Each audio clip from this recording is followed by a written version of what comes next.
Je lance l'enregistrement. Je pense que c'est bon. Donc c'est quand tu veux. Ok. Donc, je vais vous présenter d'abord brièvement le lieu, un peu qu'est-ce qui s'y passe. Pour ça, je voulais vous montrer une photo déjà pour que vous puissiez voir à quoi ça ressemble. Si j'arrive à savoir comment on fait.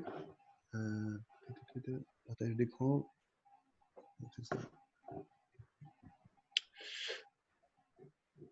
Donc, vous voyez l'image là? Ouais. Ok. Donc, la déviation, c'est ce qu'on voit, c'est le bâtiment là qui est au premier plan, à gauche. Donc, c'est un lieu, en fait, c'est un lieu de vie et de résidence artistique qui existe depuis 5 ans. Je vais vous montrer un plan maintenant.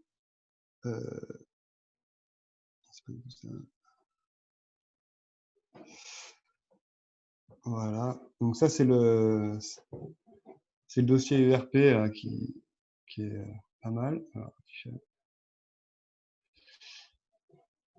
ok. Donc c'est donc un lieu de résidence artistique où en fait on a essayé donc c'est un lieu pluridisciplinaire. Donc à la fois un studio de danse et une salle de répétition pour le théâtre, donc qui est la partie art vivant, des ateliers art plastique, une partie donc studio musique, et en fait c'est la partie multimédia où on a donc un studio d'enregistrement avec la régie et un studio de montage vidéo. Voilà. Ensuite, donc en fait, ces salles spécifiques s'enroulent autour d'un grand espace central qui est en fait qu'on appelle simplement la guinguette, qui est l'espace d'accueil du public. Donc c'est l'espace qu'on a mis aux normes pour pouvoir recevoir du public. Donc c'est un espace qui est vraiment polyvalent. Donc c'est un grand carré qu'on peut subdiviser de différentes manières. Donc on y fait en fait des sorties de résidence, c'est-à-dire que les gens on peut à la fois y organiser des expositions, à la fois des représentations, donc que ce soit des arts vivants ou des concerts. Et on a un petit bar associatif, donc qui est dessiné là sur le plan, je ne sais pas si vous le voyez, voilà, qui fait partie de cet espace un peu d'accueil. Sur la photo, en fait, Adrien. Ah, vous êtes resté sur la photo? Ouais. Alors pourquoi? Alors. Là, vous l'avez? Voilà, oui. Voilà. Bon, ben. Donc, vous voyez ma souris aussi? Oui. Ok.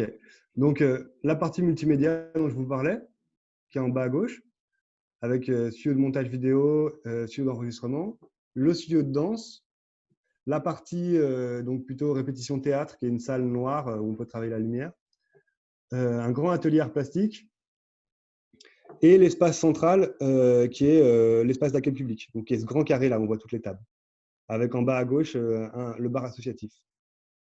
Ensuite, là, on a les espaces techniques, donc qui sont une régie, un local technique et une costumerie, qui sont ici, avec des réserves et les toilettes handicapées. Ensuite, les bureaux de l'association, donc c'est nos bureaux.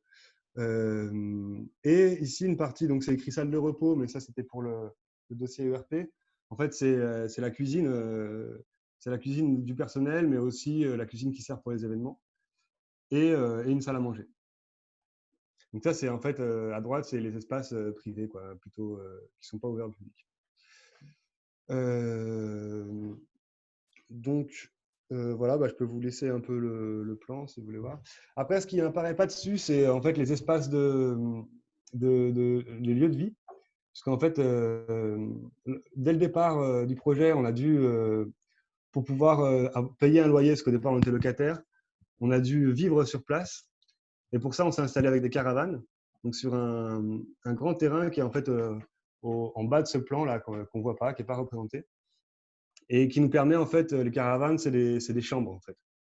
Donc tout ce qui est privatif, vraiment la chambre, c'est en caravane, et le reste, les espaces communs, les bureaux, salle à manger, la cuisine, c'est en commun dans le bâtiment. Donc, hop.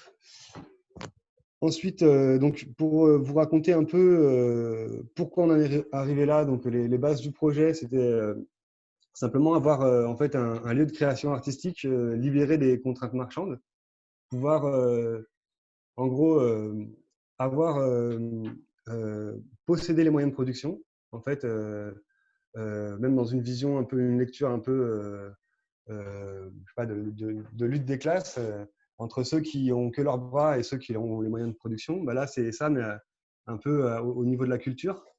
Donc, donc avoir de quoi créer, travailler sans avoir de compte à rendre, en fait, et sans, en toute liberté, en fait, de faire des projets qui soient diffusables ou non, qui soient réussis ou non. Et, et voilà, pouvoir penser donc l'art d'une manière libérée du marché de l'art, en fait. Donc ça, c'est vrai. En fait, c'est beaucoup vrai pour les arts vivants, par exemple, parce que ça demande beaucoup des espaces assez importants, de la technique pour faire du théâtre, par exemple.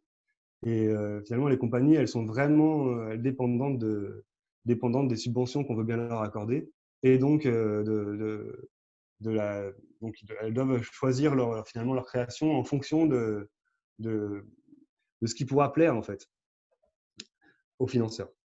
Donc voilà, l'idée c'était premièrement d'avoir ça, d'avoir un lieu pluridisciplinaire aussi où on puisse vraiment avoir des échanges entre les différentes disciplines.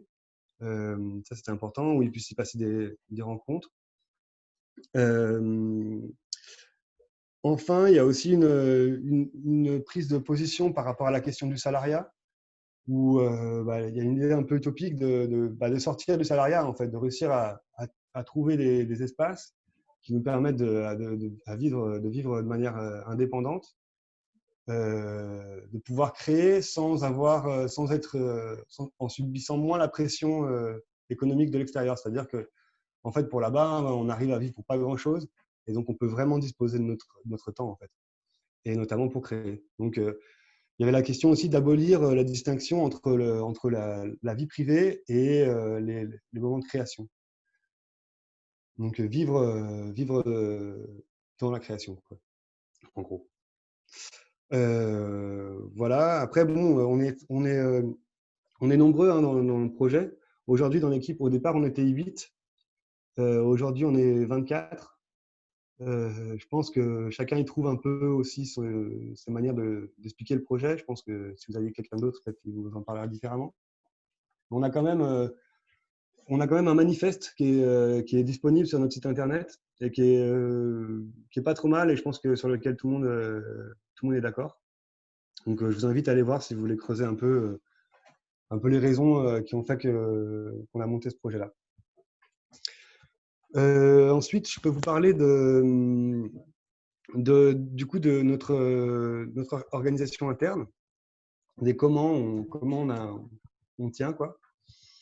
Donc très concrètement, on organise donc toutes les 2 semaines une réunion technique, qui est une réunion en fait où on va parler simplement du nombre de choses des choses qu'il y a à faire, on va se répartir les tâches, on va voir qui est disponible pour les événements.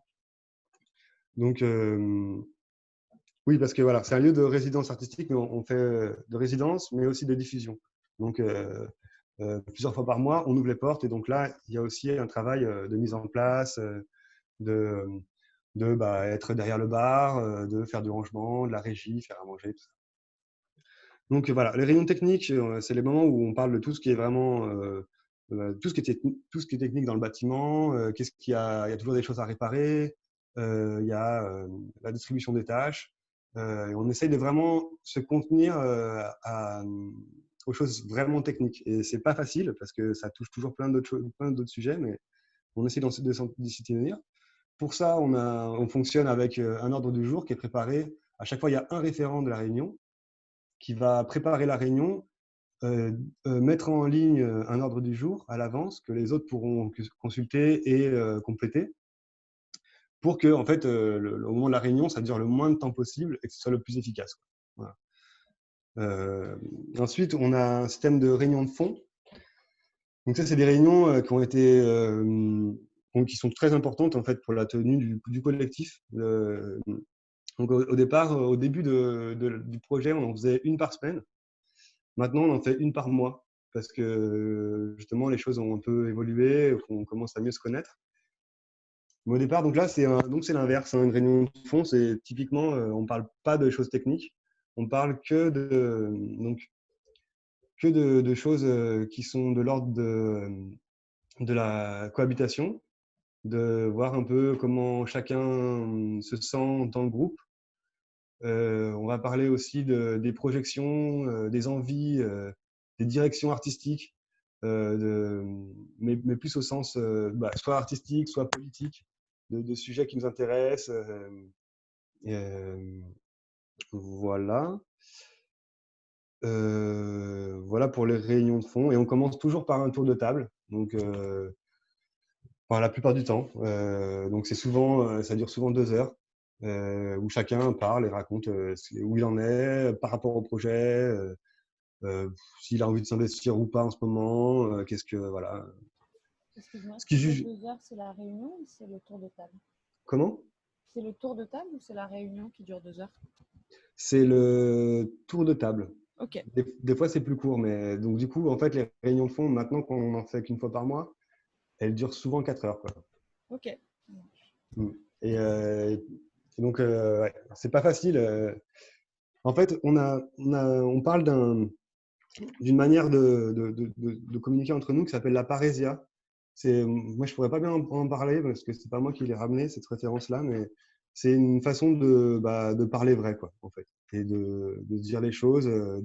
Après, c'est pas non plus une séance de thérapie individuelle. On est quand même toujours dans des thématiques qui se rapprochent, qui se raccordent au groupe, quoi. Donc, il ne s'agit pas de parler de son enfance, enfin, dire, voilà, c'est pas une psychothérapie, quoi. Tu écris ça comment? À Parisien? La parésia, ça s'écrit Paris. Paresia. Ok. Parésia, ouais. Merci. Désolée. Voilà, et après les autres rendez-vous, l'autre rendez-vous, c'est le ménage. Donc, on a essayé plein de techniques. Parce que là, je vous raconte un peu là où on en est maintenant. Après 5 ans d'expérience et de tentatives de plein d'autres choses, on passe aussi beaucoup de temps à parler de comment on va s'organiser. Donc, c'est bien, mais c'est chronophage des fois. Donc là, en fait, maintenant, ce qu'on fait, c'est que tous les lundis, le matin, on se donne rendez-vous à peu près vers 9h30 et on s'est réparti le bâtiment par différents secteurs et on a un tableau et on s'inscrit au tableau et chacun fait son secteur. Et s'il y a des gens qui ne sont pas dispo, ils peuvent s'inscrire et le faire plus tard. Et ça, c'est vrai pour tous les gens qui habitent à la déviation au moment donné, quoi. C'est-à-dire que même si il y a des résidents, les résidents qui viennent travailler leur spectacle, ils sont obligés aussi de prendre leurs tâches hebdomadaires, quoi. Puisque en fait tout le monde utilise les espaces communs, tout le monde utilise la cuisine, les toilettes, les douches. Donc voilà. L'idée en fait, c'est qu'on soit vraiment n'importe quelle personne qui soit dans le bâtiment, en fait, elle a les mêmes devoirs que les autres, quoi, en fait. Même si on parle pas vraiment de devoirs, parce que des fois les devoirs c'est un peu limité, alors que nous la mentalité, c'est pas chacun fait ce qu'il doit faire et après il est tranquille. C'est plutôt il faut que collectivement on fasse que ça marche, quoi. Peu importe un peu les moyens. Voilà. Ensuite, par rapport aux répartitions des tâches, on a un peu une autre catégorie qui est en fait plus sur le long terme, où on a défini des postes, on a à peu près une douzaine de postes qui sont nécessaires pour le fonctionnement du lieu. Donc, ça va être par exemple la programmation, les finances, la communication, la régie générale, la régie technique, les relations extérieures, donc avec d'autres lieux, la recherche de financement. Qu'est-ce qu'on a d'autre comme poste?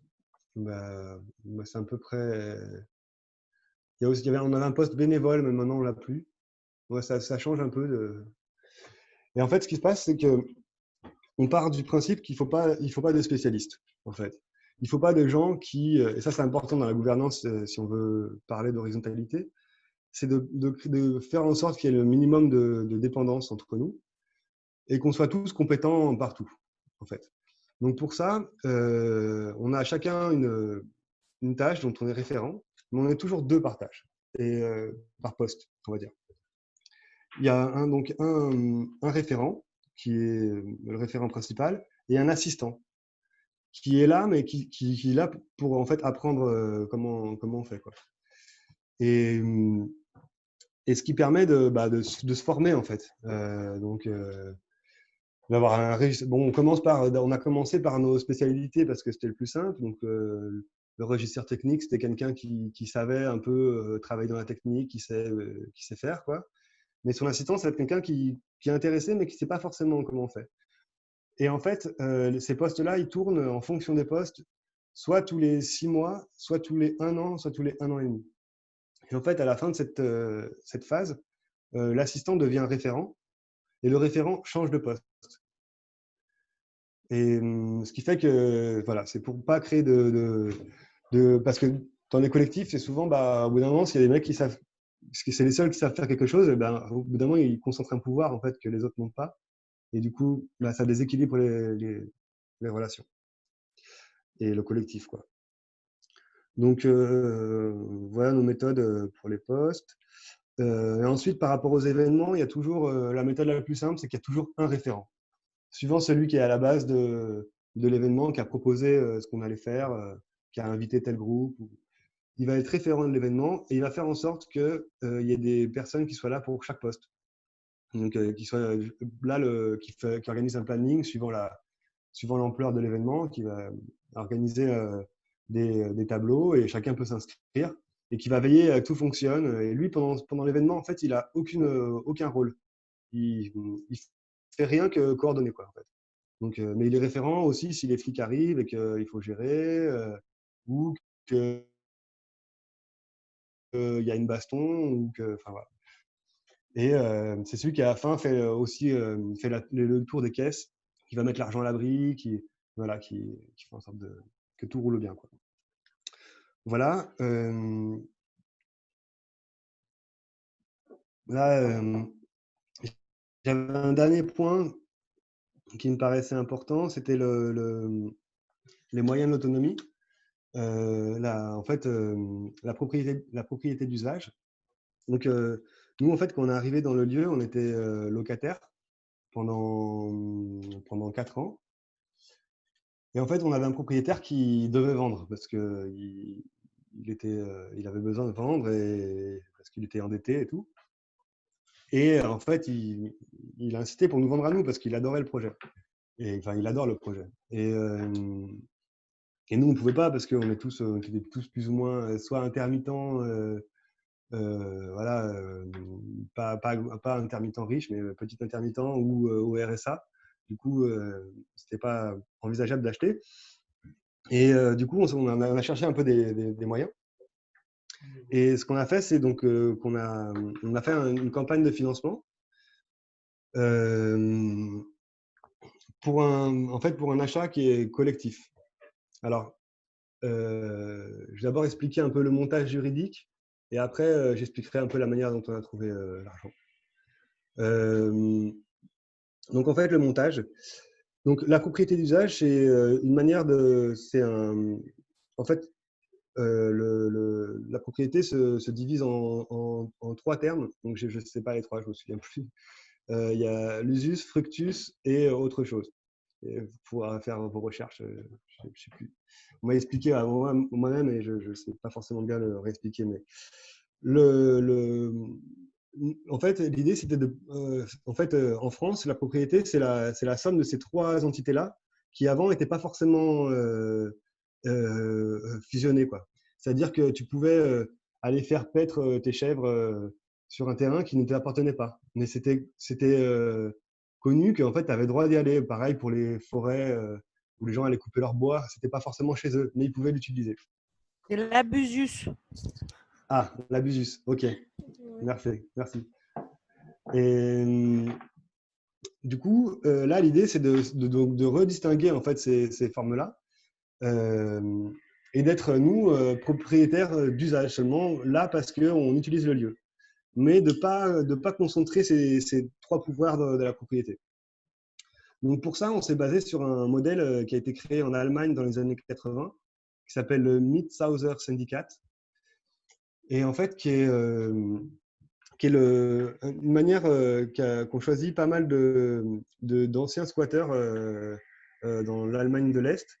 Au moment en fait, c'était plutôt dans les années 90 du coup, au moment de la réunification, ils ne voulaient pas être propriétaires, sachant qu'ils n'avaient pas forcément les moyens, et en plus, c'était des punks et des anarchistes, et ils ne voulaient pas la propriété. Et en même temps, ils ne voulaient pas devenir une institution, ils ne voulaient pas se faire racheter par l'État. Et donc, du coup, ils ont trouvé une autre méthode qui s'appelle, du coup, là-bas, le Mietshäuser Syndicat. Et en fait, c'est une association qui est là pour qu'elle ait le montage juridique adapté à son contexte. Là, c'est en Allemagne, pour pouvoir en fait avoir le titre de propriété. Mais en fait, l'entité qui a le titre de propriété, c'est la fusion du collectif qui vit dans l'endroit et ce Mietshäuser Syndicat. Ces deux assos, ces deux regroupements forment une troisième asso qui, elle, est le propriétaire du bien immobilier. Et du coup, par là, en fait, ce qui se passe, c'est que cette asso, dans ses statuts, elle est faite pour bloquer toute revente. Donc, c'est-à-dire que si le bâtiment est acheté dans ces conditions, il ne pourra jamais être vendu. Donc, il est sorti du marché de l'immobilier. Et donc, voilà. En fait, du coup, siège à cet asso-là, qui est propriétaire, à la fois tous les membres du collectif qui ont concerné, plus tous ceux de cet asso qui est une fédération nationale, qui est faite de tous les autres lieux qui fonctionnent de la même manière. Du coup, ça fait une somme de gens assez énorme qui sont tous là pour défendre les mêmes valeurs, et ce qui empêche tout renversement, toute réutilisation de ce lieu à des fins de profit, quoi. Pour que vraiment la revente elle soit impossible, parce que face à toi, tu as des gens qui ne céderont jamais, quoi.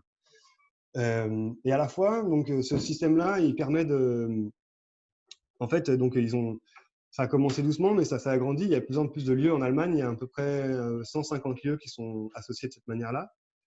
Et donc, ça permet en gros, ce qu'ils font, c'est qu'une fois qu'ils ont réussi à rembourser leurs lieux, les collectifs donc d'usagers de chaque lieu, ils continuent à verser une petite cotisation à cette entité qui est le Mietshäuser Syndicat, ce qui permet de créer en fait une base, un fonds commun qui permet de financer de nouveaux projets. Et donc, s'il y a un collectif en Allemagne qui veut mettre en place une propriété d'usage, il peut faire appel directement au Mietshäuser Syndicat, qui va les financer et qui va en fait prendre le rôle d'une banque et qui va financer ce projet-là et qui va permettre aux usagers qui remboursent petit à petit, mais sans intérêt, quoi. Donc, voilà le modèle allemand qui a bien fonctionné, qui est mis en danger assez régulièrement par les promoteurs et les banques qui essayent d'attaquer ce système-là, puisque en fait, ça leur fait concurrence. Sauf que le Mietshäuser Syndicat, ils sont assez costauds parce qu'ils sont grands, ils sont anciens, et ils peuvent se payer des avocats et se défendre en justice. Nous, en France, l'asso qui fait le même rôle, c'est le CLIP. Ça s'appelle le CLIP, C-L-I-P. Et nous, on est 5 lieux en ce moment à fonctionner de cette manière-là. Et du coup, on est beaucoup plus fragile. Donc, on n'en parle pas vraiment énormément. Là, je vous en parle à vous, mais ce n'est pas quelque chose qu'on va diffuser spécialement sur Internet, puisqu'on a peur en fait, de se faire un peu attaquer juridiquement. Donc, nous, c'est le même système. Du coup, on a acheté le lieu de cette manière-là par une asso qui s'appelle le Parpaing Libre, et qui en fait détient le titre de propriété, mais qui n'est pas fait que de nous. En fait, c'est fait de nous plus d'autres lieux en France.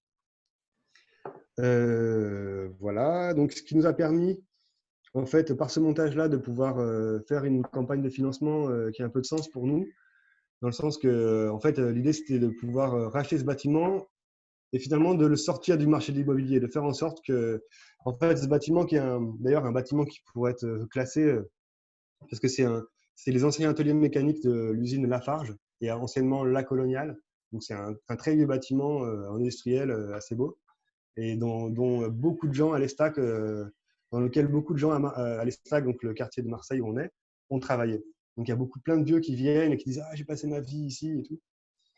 Donc voilà, et on a fait en fait voilà, notre argument c'était de dire bah en fait ce bâtiment-là si on lâche, si vous nous aidez à acheter le bâtiment de cette manière-là, en fait il sera jamais racheté après. Il va être toujours géré par des assos, par nous ou par ceux qui l'utilisent. Donc ça a été une manière un peu de pas à la fois de trouver un financement sans nous-mêmes nous payer nos ateliers et à la fois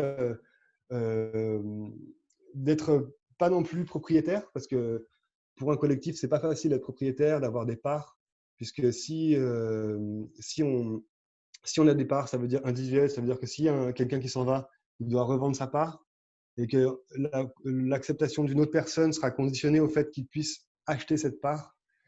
Et du coup, ça fausse un peu tout, quoi. Et souvent ces montages avec des parts dans les collectifs, bah, ça a souvent été la cause de la fin du collectif et de la dissolution.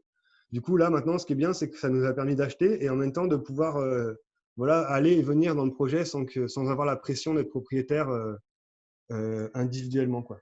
Même si on est collectivement responsable que ça se passe bien, on n'est pas individuellement enchaîné au projet, quoi. Ensuite, juste par rapport donc à la campagne d'achat, ce qu'on a fait, c'est qu'on a proposé aux gens de soit nous prêter de l'argent, soit nous en donner. Donc, on a fait un crowdfunding et à la fois, on a aussi proposé aux gens de nous prêter des sommes. On demandait même aux amis qui pouvaient de nous prêter 1 000 euros, quoi. Et on s'est dit, voilà, s'il y a 450 personnes qui nous prêtent 1 000 euros, bah, c'est bon, quoi. Donc, en fait, ce qui s'est passé, c'est que les banques ne nous ont pas suivis, donc, parce qu'ils n'aiment pas trop les propriétés d'usage et les systèmes un peu comme ça, puisque les prêts n'étaient pas reconnus comme un apport. Du coup, ils nous disaient, en fait, si jamais tout le monde vous demande de rembourser, vous ne pouvez pas le faire. Mais le problème, c'est que c'est le principe d'une banque. Elle fait ça tout le temps, en fait. Donc on a demandé à des gens de nous prêter de l'argent. Et aujourd'hui, en fait, on a calculé notre possibilité de remboursement sur les loyers qu'on payait jusqu'à maintenant. Donc le plan économique n'a pas trop évolué pour nous en termes de loyer. Parce que voilà, faut en parler aussi. Nos financements, c'est à 70% les loyers des résidents. Et en gros, à 30% les événements, plus les résidences qu'on reçoit à prix libre. Donc voilà, notre système économique n'a pas beaucoup évolué et ça nous permet de rembourser les gens, en gros, sur demande. On a toujours une marge d'1 an pour leur rembourser. Donc voilà, c'est ce qui nous a permis de trouver les fonds et aujourd'hui, bah, on rembourse déjà les gens qui nous ont prêté et on continue. Et je pense que ça va durer entre 10 et 15 ans, quoi. Voilà. Oui, juste un détail qui n'en est pas un, c'est par rapport aux résidences. On a une politique, et même par rapport à tous les événements qu'on fait, on fonctionne sur le prix libre. Donc le prix libre et conscient. Que les gens, à la fois, c'est un positionnement politique pour que aussi les gens se rendent compte de ce que c'est que de monter des événements, de quel est le travail qu'il y a derrière et que aussi que ce soit pas toujours dans une position passive de consommateurs, mais plutôt actifs à ce qui se passe dans leur quartier, quoi. Et donc, du coup, qu'ils puissent eux-mêmes donner un prix. Et ça permet aussi de pas être, de pouvoir justement à des gens qui n'ont pas forcément les moyens de, de quand même venir et de pouvoir participer et de faire des résidences. Voilà, j'ai fait à peu près le tour de ce que je voulais vous dire et on peut peut-être passer aux questions si vous en avez.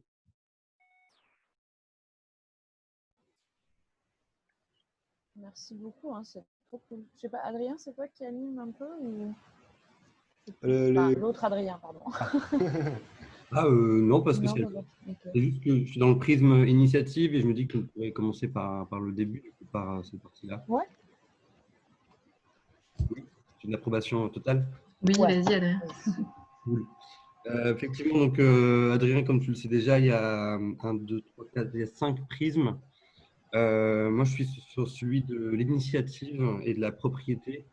Avec mon groupe, on s'est posé quelques questions entre nous avant de vous rencontrer, vous les intervenants. Sur l'initiative, tu en as un peu parlé, vous étiez locataire pendant 4 ans avant.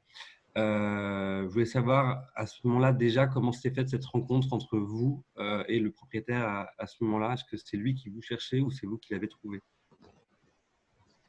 En fait, la rencontre avec le propriétaire, ça a été une annonce sur Le Bon Coin. Une annonce où il y avait à peu près une faute d'orthographe par mot. Et moi, j'étais pas là à ce moment-là. Il y a d'autres qui y sont allés rencontrer. Et en fait, il a tout de suite. C'est un mec qui a un vécu assez important et qui a fait des affaires, mais qui a tout foiré, qui s'est endetté, mais qui avait beaucoup de propriétés et qui en a plus beaucoup maintenant. Et en fait, il nous a fait confiance parce que le projet lui parlait. Ok. Et il nous a pas demandé quasiment pas de garantie en fait. Mhm. Et c'est ce qui a permis qu'on puisse s'installer, c'est qu'il a été assez, enfin, il nous a fait confiance quoi. Et il s'est dit bon, ouais, ok, ils vont payer le loyer, il y a pas de problème. Et je leur fais confiance, allez, on y va, on essaye. Et Je vois qu'on a puis, très peu de temps, il nous reste moins de 10 minutes. Donc pour laisser la place aux autres, ok, ok. juste te demander rapidement s'il a un impact dans votre gouvernance aujourd'hui. Est-ce qu'il a un avis ou il peut mettre des vétos sur certains sujets? Non, non, il peut plus. Au début, pendant qu'il était Ouais, propriétaire, oui. On ok. devait lui demander pour les transformations. Mais il nous disait toujours, mais achetez, arrêtez de nous demander, achetez-le, et puis ça, vous faites ce que vous voulez. Mais oui, quand même, on lui demandait, et puis c'est un mec du bâtiment, donc il avait toujours un avis. Ok. Bon, bah, je donne d'autres questions, mais pour plus tard peut-être. Adrien, tu dis qu'on a 10 minutes, mais on reprend après, non? C'est pas le même. Là, Non. on a 10 minutes avec Adrien et je crois qu'on repart en groupe ensuite. Ah mince! Ah oui, c'est court alors. Bah, vas-y, Margot, si tu as une question, si tu veux. Ouais, moi je suis sur les usagers. En fait, c'est pour ça que j'ai commencé à parler tout à l'heure, parce qu'en fait, c'est méga intéressant. Enfin, moi, ça résonne énormément. On s'est lancé avec un collectif de 16, on a acheté un moulin dans le Loir-et-Cher. Il y a tout ce que tu racontais sur la propriété et le prix libre, c'est quelque chose qui résonne énormément. Et on a plein de questions, mais qui sont un peu bateaux, auxquelles tu as déjà pas mal répondu. Mais si, peut-être sur la place donnée aux usagers, faut comprendre que vous avez pas mal de résidences artistiques. Donc, autant sur la place que vous donnez, alors qu'on a parlé pour le partage des tâches, un peu sur vos réunions hebdomadaires, là, pour partager un peu les secteurs du bâtiment et en prendre soin. Mais quelle implication, du coup, un peu plus largement sur la programmation du lieu avec les résidences artistiques, potentiellement les usagers plus extérieurs qui viennent juste passer du temps en concert ou quoi. Enfin, voilà, si tu as des éléments sur l'implication que vous avez potentiellement des usagers de vos espaces dans l'organisation du lieu et son devenir peut-être aussi plus largement. Ok, alors les usagers, en gros, il y a plusieurs types. Il y a ceux qui viennent en résidence principale, et ceux qui viennent aux événements, qui viennent comme public. Ceux qui sont en résidence principale, en fait, leur implication, ils sont bienvenus à toutes les réunions. Et après, on leur demande de faire les mêmes tâches de ménage, en gros, que nous. Ensuite, en fait, ce qu'on a fait, c'est qu'on a créé là, c'est très récent d'ailleurs, parce que ça a pas mal évolué. On a trois catégories d'usagers. En gros, on a les usagers qui sont en résidence principale, qui vont venir pour qu'ils soient acceptés, il faut que 5 d'entre nous, puisqu'on est très nombreux maintenant et on a de moins en moins de disponibilité pour les espaces pour les autres, parce que le groupe de membres actifs a grandi, du coup, on n'a même plus d'espace des fois pour travailler nous. Du coup, on a dû limiter un peu maintenant les accueils en résidence. Pendant longtemps, on a passé beaucoup de temps à éplucher les dossiers et à répondre non une fois sur, enfin 4 fois sur 5, quoi. Mm. Et aujourd'hui, on travaille plus sur invitation. Ça pose question, hein, mais là, on le teste comme ça. Donc, il y a les résidences principales, les résidences informelles pour tous ceux qui sont qui vivent dans le lieu, qui puissent disposer des espaces quand ils sont libres. Donc, ils peuvent spontanément aller s'installer, travailler, s'il n'y a personne qui travaille.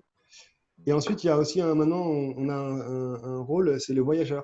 C'est des gens qui sont intéressés par le projet, qui veulent venir voir un peu comment ça marche et qui sont prêts à prendre une place dans l'équipe de manière pleine pendant le temps de leur visite. Et eux, en fait, la durée minimum, c'est 1 semaine et c'est renouvelable jusqu'à 1 mois. Je peux rester 1 mois au total. Non, attends. Oui. Non, c'est plutôt. Non, le maximum, c'est 3 mois. Et le minimum, c'est 1 semaine. Et en gros, ça permet pour nous de pouvoir avoir un statut pour les gens qui sont de passage et qui veulent découvrir comment ça marche et qui peut-être seront des futurs membres actifs de l'équipe parce qu'ils auront aimé le fonctionnement. Voilà.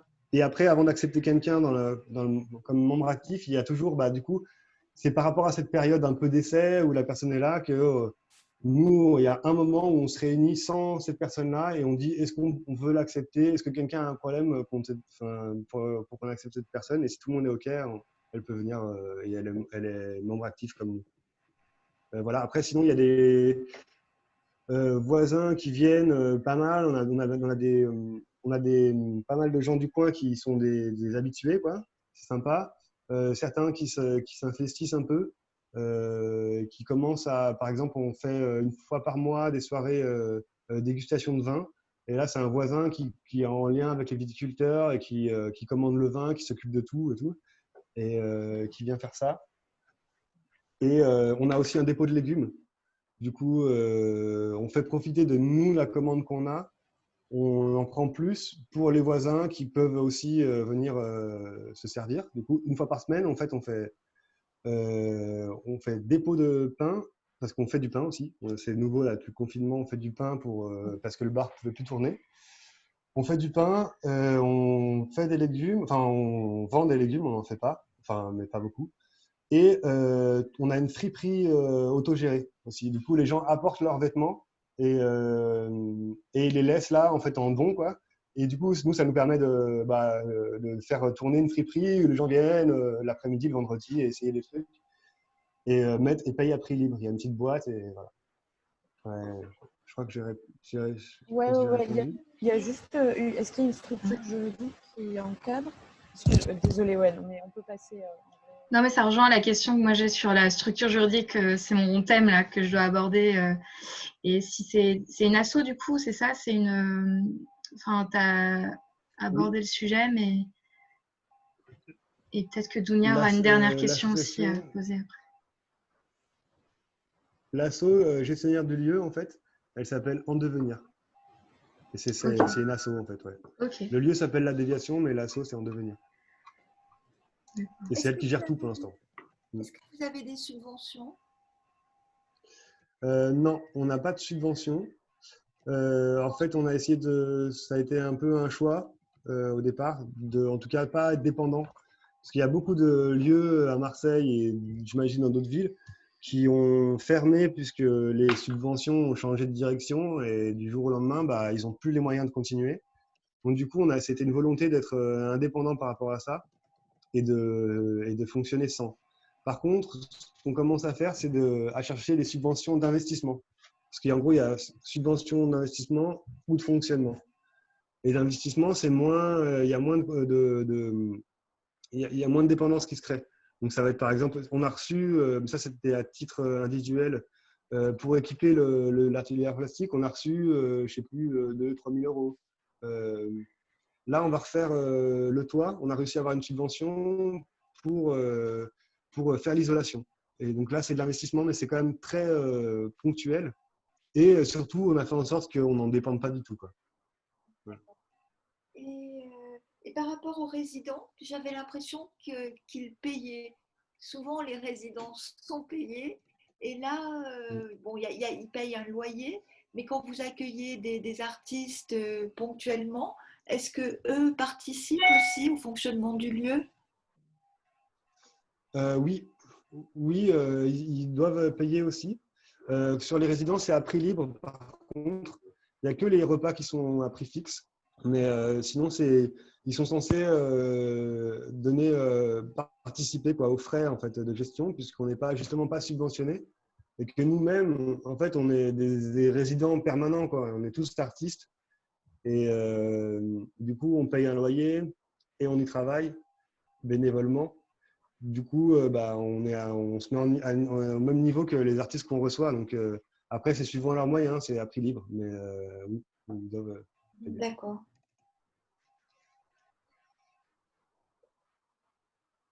Julia, tu avais une question peut-être? C'est trop, Oui, pardon, moi je voulais bravo, savoir par rapport à...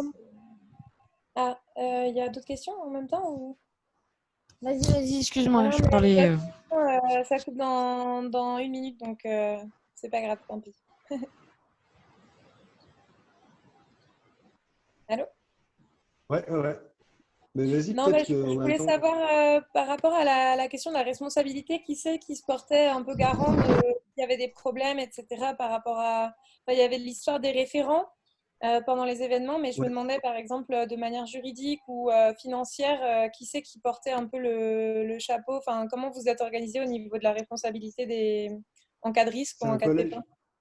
c'est un collège solidaire. Donc, on est Ok, tous, à chaque AG, on la met à jour. Et tous les membres actifs doivent être au collège solidaire pour que ce soit vraiment partagé. d'accord. Merci. Et après, si vous avez d'autres questions, Ça coupe dans 5 secondes, du coup. ouais, si vous avez d'autres questions, on peut parler aussi ailleurs, quoi. Prochainement et il y aura des usagers actuels qui veulent en effet habiter au-dessus. D'accord. Mais en fait, on aura un comité de sélection et on va gérer les équilibres communautaires avec 6 appartements. Il va falloir qu'on choisisse bien. D'accord, très bien, merci.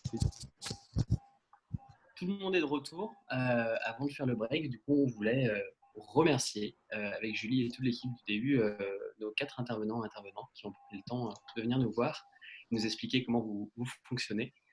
Je pense que ça a été riche. Moi, j'ai écouté Vincent, je me suis régalé. Et on a pas mal de matière du coup pour continuer à converser entre étudiants cet après-midi et encore demain, et notamment avancer sur la question de la représentation de la gouvernance dans ces différents lieux. En tout cas, on a essayé avec vous 4 d'avoir un panel assez large entre Kazako, Makers, Numérique, les anciens squatteurs sur une DSP maintenant avec Curie Vavar ou encore les grands voisins, d'essayer de brasser large dans cette typologie d'espaces communs pour vous donner différents terrains et différentes perspectives. Du coup, un grand merci. On va documenter Merci tout ça. beaucoup.